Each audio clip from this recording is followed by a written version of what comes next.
రాముడికి గుడి కట్టించారు. ఇప్పుడు ఏకంగా రాముడికే ఎంపీ టికెట్ ఇచ్చారు బీజేపీ నేతలు. లోక్సభ ఎన్నికల్లో పోటీ చేయడానికి ఆ రాముడు ఒప్పుకున్నారు కూడా. బీజేపీ అవకాశం కల్పించడం మహాభాగ్యంగా చెప్పుకొచ్చారు. రాముడేంటి పోటీ చేయడం ఏంటని ఆశ్చర్యపోకండి. గతంలో సీతకు, రావణుడికి, కృష్ణుడికి టికెట్లు ఇచ్చి ఎన్నికల్లో గెలిపించుకున్న చరిత్ర బీజేపీకి ఉంది. కాకపోతే ఎన్నికల్లో పోటీ చేయడానికి ఇన్నాళ్టికి రాముడు ఒప్పుకోవడంతో బరిలోకి దించేశారు బీజేపీ నేతలు. ఆ ముచ్చటేందో ఈ స్టోరీలో చూసేద్దాం.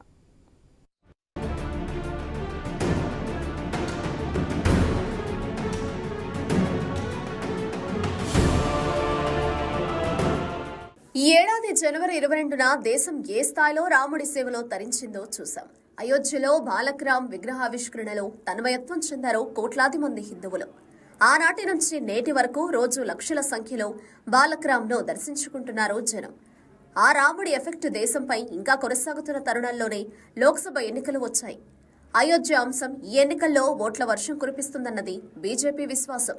అయోధ్య ఉద్యమంతోనే దేశవ్యాప్తంగా విస్తరించిన బీజేపీ ఇప్పుడు అదే అయోధ్యతో మరోసారి గ్రాండ్ విక్టరీ కొట్టేందుకు చూస్తోంది.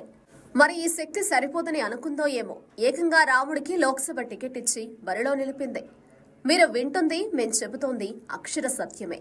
టికెట్ ఇచ్చింది ఆ దేవుడికి కాదు, అయోధ్యలో కొలువైన బాలకరాముడికి, అంతకంటే కాదు. ఇదిగో ఈయనకే బీజేపీ ఎంపీ టికెట్ ఇచ్చింది. ఇప్పుడు మీకు అర్థమైందా? ఈయనెవరో గుర్తుపట్టారా?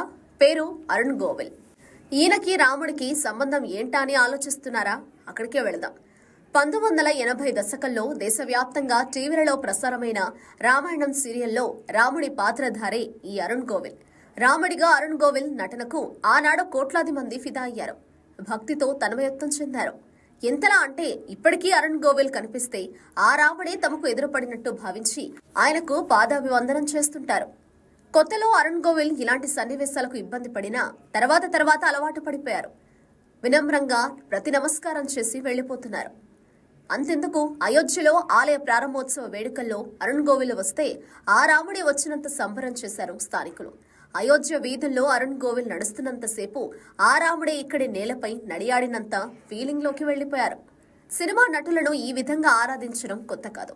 తెలుగు రాష్ట్రాల్లో రాముడు, కృష్ణుడు పాత్రలు వేసిన పెద్ద ఎన్టీఆర్ను కూడా ఇదే విధంగా చూసేవారు. కాకపోతే అరుణ్ గోవిల్ కు ఉత్తర భారతంలో ఉన్న ఫాలోయింగ్ ఇప్పటికీ తగ్గలేదు.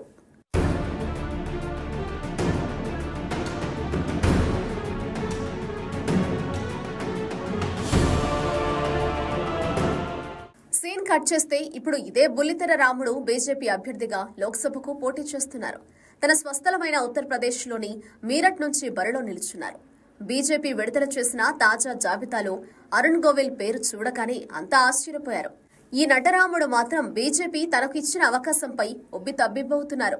ఈ ఎన్నికల్లో గెలిస్తే రాముడు లోక్సభలో అడుగుపెట్టినట్టే అని అప్పుడే చర్చ మొదలైంది కూడా. మరి సాధారణ జనాల్లా ఇతర ఎంపీలు కూడా అరుణ్ గోవిల్లో రాముడిని చూసి ఆయన కాళ్లకు దండాలు పెడతారో లేదో చూడాలి. అయితే చట్టసభలకు ఇలా దేవుళ్ల పాత్రధారులను పంపడం బీజేపీకి కొత్త కాదు. గతంలో సీతను, రావణుడిని, ఆపై కృష్ణుడిని లోక్సభ సభ్యులను చేసింది. ఆ సీత ఎవరో కాదు, అరుణ్ గోవిల్ తో పాటు రామాయణం సీరియల్లో సీత పాత్ర వేసిన దీపికా చికాలియా. 1991లోనే దీపిక బరోడా నుంచి బీజేపీ ఎంపీగా గెలిచి లోక్సభలో అడుగుపెట్టారు.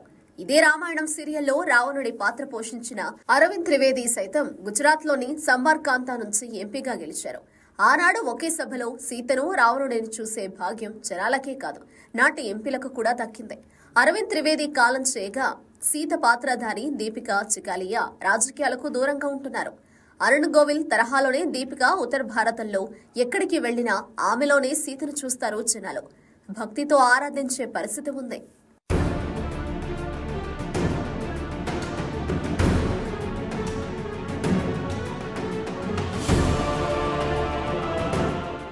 సీత, రావణుడితో పాటు కృష్ణుడిని కూడా చట్టసభలకు పంపించింది బీజేపీ.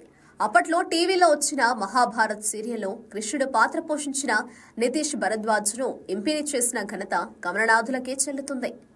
1996లో జంషెడ్పూర్ నుంచి బీజేపీ ఎంపీగా ఎన్నికయ్యారు నితీష్ భరద్వాజ్. తర్వాత కాలంలో ఈ నట కృష్ణుడు కూడా రాజకీయాలకు దూరమయ్యారు.